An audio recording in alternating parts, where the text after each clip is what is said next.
Olá, eu me chamo Suziane e estou aqui para apresentar meus dois teóricos escolhidos depois das leituras e visualizações dos vídeos da atividade da disciplina de Teorias de Aprendizagem e Docência num Contexto Digital. Bem, eu escolhi falar sobre a teoria de Paulo Freire e a teoria de David Alzheimer. E por que escolhi essas duas teorias? Porque são vertentes, da teoria de aprendizagem que eu reconheço, que já vivenciei, assim, de forma concreta, na minha experiência pessoal e também profissional. Então, gostaria de começar com a teoria de aprendizagem significativa de David Alzheimer, que ele vai falar de transformar o processo de ensino-aprendizagem em algo que seja significativo, que seja concreto e que tenha sentido na vida daquele que está aprendendo, né? Então, a aprendizagem ela vai acontecer quando o que se está a informação que se chega agora, ela se conecta com coisas conhecidas de quem está recebendo. Então, para que isso aconteça, primeiramente o professor ele tem que ter um olhar de conhecer aquele público, aquela criança, aquela turma com quem se está trabalhando, para trazer uma perspectiva de ensinar coisas que estejam mais voltadas para aquilo que o aluno, a criança tenha como conhecimento prévio. Fazer uma conexão entre os conhecimentos, o que seria o empírico e também o que se traz de novo, o teórico, vamos dizer assim. E aí,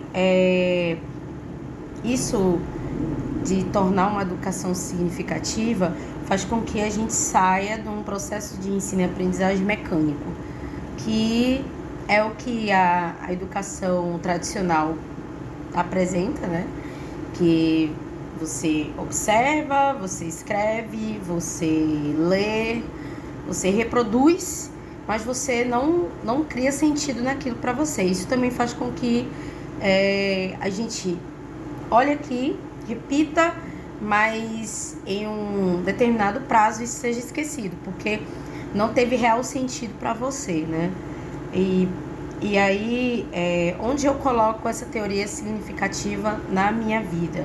Assim, hoje, na minha sala, no meu modo de trabalho, na minha sala de referência, e principalmente na faixa etária que eu trabalho, que são com crianças pequenas, até mesmo nos documentos que a gente trabalha, em questão de documentação pedagógica ou de legislação, se fala muito em abordar e transformar o que se está fazendo em algo significativo para a criança. Então, de fato, construir processos de ensino-aprendizagem significativa. Então, a gente não utiliza muito, na verdade, a gente não utiliza mesmo, de papéis prontos, de ideias prontas, mas sim tentamos criar espaços e momentos a partir do que a gente observa naquele ano das crianças que estão chegando para a gente. Então, a gente conversa com as famílias, faz o processo de anamnese, faz um primeiro encontro, faz uma semana, 2 semanas, 3 semanas, se forem necessárias, de um período de acolhimento. E nesse período de acolhimento é tudo muito mais leve, de observar mesmo como as crianças reagem, a questão da socialização, a questão de uma nova rotina, a interação com o alimentar-se, com vestir-se, com brincar. E dali a gente vai notando quais as necessidades daquela criança, qual as propostas teóricas, vamos dizer assim, de conteúdo, de experiências, aspectos experienciais, como diz a BNCC, campos experienciais, desculpa, como diz a BNCC, apresentar em determinados momentos para aquelas crianças, né? E aí a gente vem com as experiências, né? Com as investigações dentro do que a criança apresenta, das curiosidades dela, né? Trago como exemplo aqui uma das últimas atividades que eu realizei na sala, que foi mesmo experimentar subir e descer escadas. E aí a gente acha assim, mas que besteira, né? Subir e descer escada. Pra gente é uma besteira, né? Mas para as famílias pode ser perigoso, não deixar, porque acho que a criança não tem equilíbrio e tudo, né? E eles têm a curiosidade de se desafiar, né? Vivenciar os obstáculos de altura. Então, com o auxílio, né, a gente faz essa orientação. E aí não é a escada de entrar e sair só da escola. É a escada mais alta mesmo, escada que não tem apoio, a escada e depois pular, né? Porque também tem a questão da segurança, da confiança no outro, da confiança em si mesmo, do próprio equilíbrio para subir e descer uma escada que não tem apoio. Então, da própria curiosidade e investigação da criança de conhecer aquele objeto, né?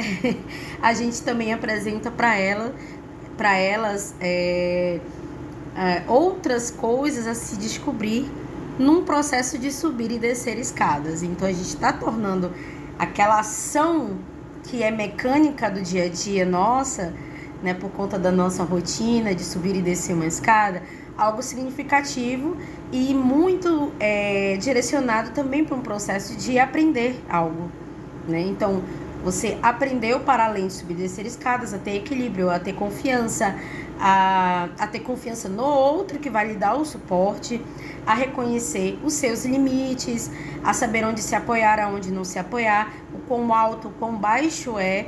Então, você aprende uma série de dimensões de coisas, torna aquele momento significativo, né? Então, essa é a linha da aprendizagem significativa.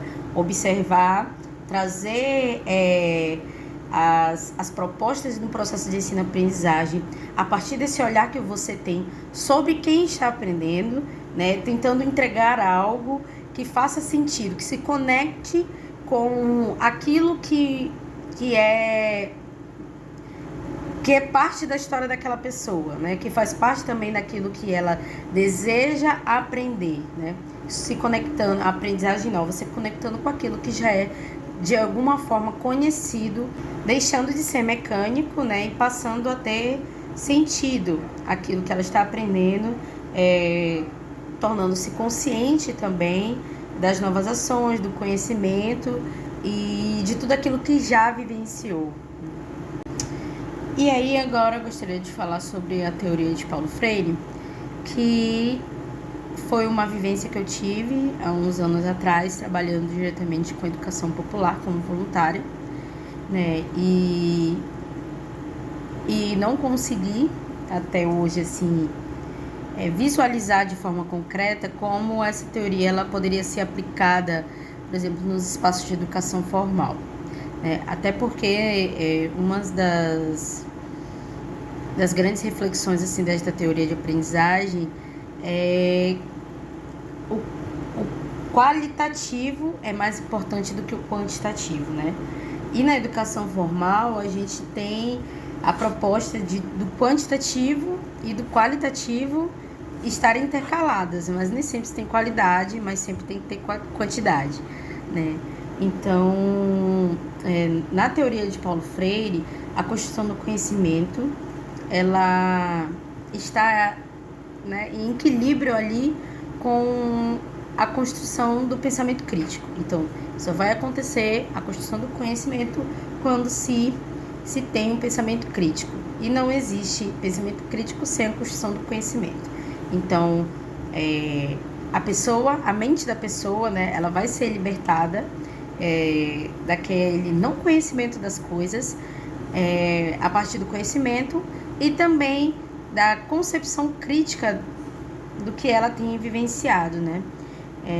Aí se chama, né, educação libertadora, porque ela vai te libertar em diversas formas, né, cognitivas e também sociais, a partir do processo de conhecimento. E uma característica muito importante dessa teoria de aprendizagem também é a concepção de que não se aprende sozinho e também você não absorve conhecimento somente, né? E não existe a figura superior do professor. Existe a figura de quem, no momento, né, está ali ajudando a vivenciar o processo crítico e de conhecimento. E você, ao mesmo tempo, pode também exercer essa função de ensinar essa pessoa que está ali te ajudando nesse processo de conhecimento e criticidade. Então, a relação de aprendizagem aqui, ela é uma troca. Ao mesmo tempo que eu aprendo, eu ensino, e ao mesmo tempo que eu ensino, eu aprendo. A teoria de Paulo Freire, ela se efetiva na relação de troca, na relação da construção do conhecimento e da construção da criticidade da pessoa, para o processo libertador dela, né, por meio do conhecimento. Então, na prática, né, na prática aqui, como eu falei, na questão formal, ela não vai se dar tanto porque existe essa figura, né, do professor na instituição formal, existe a questão do quantitativo e do qualitativo, e nem sempre os mecanismos utilizados para se ensinar algo é de uma forma crítica. Então, a gente ainda vê muitos resquícios do processo de ensino-aprendizagem de uma teoria tradicional, né, de uma educação bancária, como Paulo Freire fala, né, onde você senta ali, você aprende aquilo, é muito mecanizado, você não pensa, você não discute, você absorve e você desenvolve para um fim. Muitas vezes esse fim, ele é comercial, ele é industrial, né? Você não se torna um ser pensante, você se torna um ser reprodutor. Então, para finalizar, tanto Paulo Freire quanto Ausubel, eles vão ter interesse nesse resgate da pessoa em relação às suas vivências, para fazer com que eles aprendam, né? No caso, aprender a partir da sua realidade. De certa forma, os dois, eles caminham pelo mesmo lugar, que é a partir daquele primeiro conhecimento para os novos conhecimentos. Num contexto de objetivo final, o que Paulo Freire deseja é que a pessoa, ela exerça os seus conhecimentos e seu pensamento crítico para a sua libertação, e Ausubel, ele vai focar mais mesmo nessa ressignificação do conhecimento como para uma ação não mecânica, que de certa forma também é uma ação libertadora, mas não vista por esses caminhos, mas para que aquela aprendizagem ela tenha significado, então que ela faça sentido na vida do estudante, de quem está aprendendo, né? Da criança, do adolescente, do adulto, no geral. Essa foi a minha pesquisa, espero que eu tenha conseguido mostrar um pouco dessas teorias também no meu dia a dia, e muito obrigada.